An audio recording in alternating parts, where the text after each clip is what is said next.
कभी कभी हमें जीवन में अकेले लड़ने की आवश्यकता होती है। यह कहानी एक ऐसे लड़के की है जो अपने लक्ष्य की ओर आगे बढ़ने के लिए अपनी अकेलापन को एक सुनहरा अवसर बनाता है।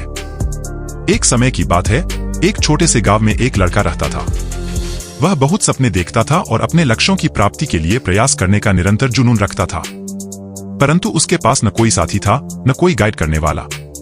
उसके परिवार में भी उसकी सपनों को समझने वाला कोई नहीं था। इसलिए उसे लगता था कि वह अकेलेपन की जंजीरों में बंद है और उसके सपने अधूरे रहेंगे। फिर भी उसने निरंतर मेहनत की और अपनी आत्मविश्वास की आवाज को बुलंद किया। उसकी इच्छाशक्ति और संघर्ष ने उसे सही दिशा में आगे बढ़ाने की शक्ति दी। एक दिन उसे अपने गांव के बाहर एक पुस्तकालय का पता चला।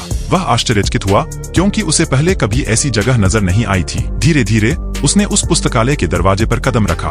वहां जाकर उसने देखा कि लोग पुस्तकों के बीच खोए रहते हैं और वहां की शांतिपूर्णता और ज्ञान के वातावरण ने उसे संतुष्ट कर दिया। अपनी उत्कृष्टता को पहचानते हुए उसने लिया निर्णय किया कि वह पुस्तकालय में समय बिताएगा। धीरे धीरे वह पुस्तकालय की विभिन्न किताबों को पढ़ने लगा और नई दुनिया की खोज में निकल पड़ा। दिनों बिताने के साथ साथ उसका ज्ञान बढ़ता गया और वह अच्छे लेखकों और दर्शकों के साथ रिश्ते बनाने लगा।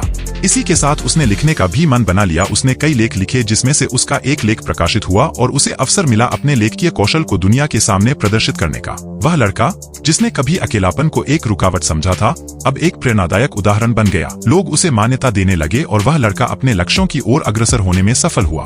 इस कहानी से हमें यह सीख मिलती है कि अकेलापन को एक सुनहरा अवसर बनाने के लिए हमें संघर्ष करना चाहिए। हमारी संयमितता, समर्पण और मेहनत हमें अपने लक्ष्यों की प्राप्ति की ओर आगे बढ़ा सकती है।